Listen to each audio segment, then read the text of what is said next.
Welcome back to Fourth and Pain, the only football and pro wrestling show to be hosted by an NFL player with the weight loss champion, Redskins defensive end. Adam Carriker is with me. Our name is Fourth and Pain, but you already knew that.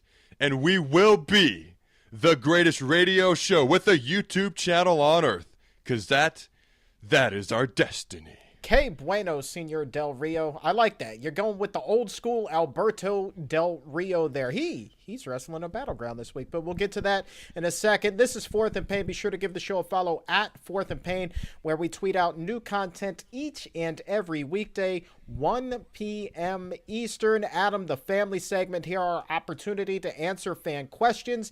We have 4 of them this week, but we start with a question from Chelsea in Dunkirk. She's a YouTube channel subscriber. Go there, youtube.com/Fourth and Pain. Simply put, what are your predictions for WWE Battleground this weekend? Now, we went through, Adam, and we've got 4 matches. I'm going to ask you for your predictions on the top 4 matches on the card. We start with the creme de la creme, Randy Orton versus Daniel Bryan for the WWE Championship.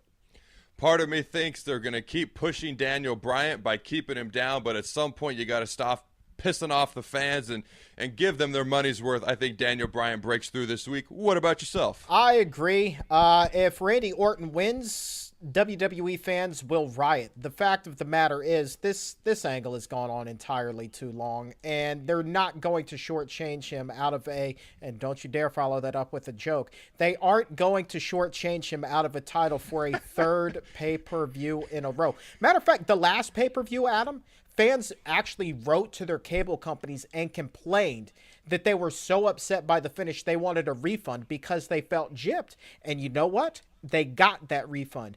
WWE will not risk that for a second month in a row. You said shortchange. I said no jokes, please. I didn't make a joke. I just laughed and repeated what you said. We're running out of time, buddy. You're going on too long. Let's roll. Next one, Alberto Del Rio, Rob Van Dam, World Heavyweight Championship match. Who you got? I got Mr. C, the Mexican Daniel Bryan, Del Rio. Del Rio, he's like a cockroach. He's not going anywhere. He always survives. Next match, CM Punk versus Ryback. Interesting one. Adam? CM Punk hasn't won in a long time, but he's to the point in his career where he doesn't have to win. But Ryback never wins. Not on the weekends, CM Punk. And he finally gets his hands on Heyman. I got Ryback in this one. We'll see who's right. Cody Rhodes, Goldust versus Seth Rollins and Roman Reigns. With their careers on the line are the Runnels family. Adam, your prediction? They can't let the whole Rhodes family go. They win this match. I got Cody and Goldust going over as well. This is a non-title match. Otherwise, my opinion may be different. What's next in the old mailbag? Let me ask the next question I got from Bob, Hollywood, California, via our Fourth and Pain Facebook. Give us a like. Bob says, I can't read my writing. Sorry. Do you think AJ Styles and Dixie Carter's storyline is a ripoff of CM Punk and WWE? Yes, I do, but I think that all wrestling storylines are a ripoff of another storyline.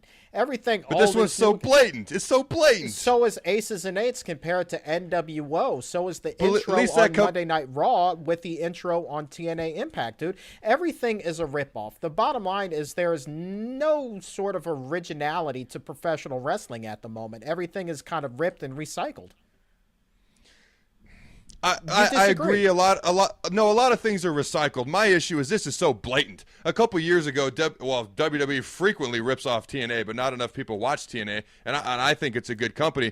But one of the most obvious things, and you mentioned it, is the narration to the beginning of Raw. TNA's been doing that for a long time. WWE just took that from TNA. The difference to me is this is so blatantly obvious. This is one of the biggest storylines WWE's had in the past 5 years, and now TNA is trying to make it their major storyline. To me, it's too obvious. I mean, look, you got to understand that it's not just the wrestlers that are jumping back and forth between the companies. The fact of the matter is, Adam, that the writers are also going back and forth sometimes between TNA and WWE. So, of course, you're getting this rehashed garbage that continues to be on Monday and Thursday nights. I'm begging for the next breakthrough. Well, you know what? People that write books, they come up with new storylines. People that write TV shows, they come up with new TV shows. Come on, pro wrestler writers. We deserve better than this. Adam, a couple more questions here before we wrap things up for the day.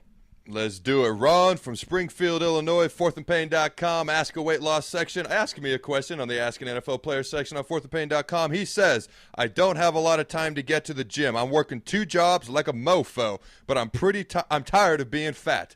Help. Well, I like his enthusiasm, man. I was there, brother.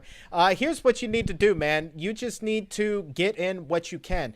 Don't dismiss going out and exercising if you don't have a full hour to devote to the gym. Go out, walk for 10 minutes, walk for 15 minutes. Better yet, work it into your work day. Pee on a different floor.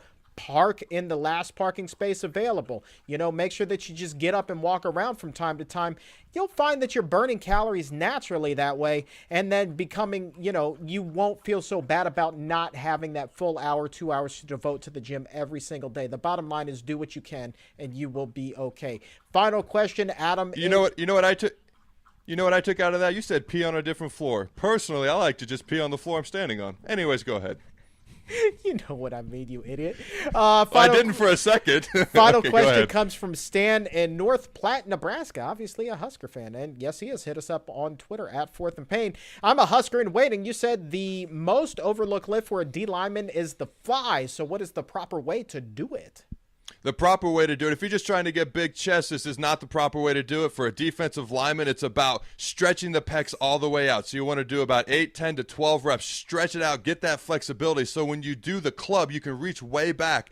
And then once you stretch it out, be explosive bringing it back. Don't be slow. Don't take your time. Be explosive. So when you do that club rip and you do that hump, you can knock that fat offensive lineman on his butt. I like that. The fat offensive lineman. I was one of those at one point.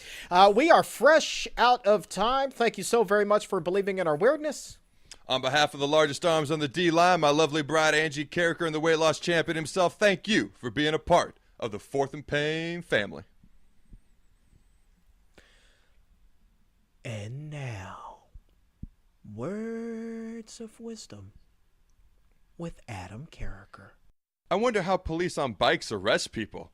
All right, get in the basket.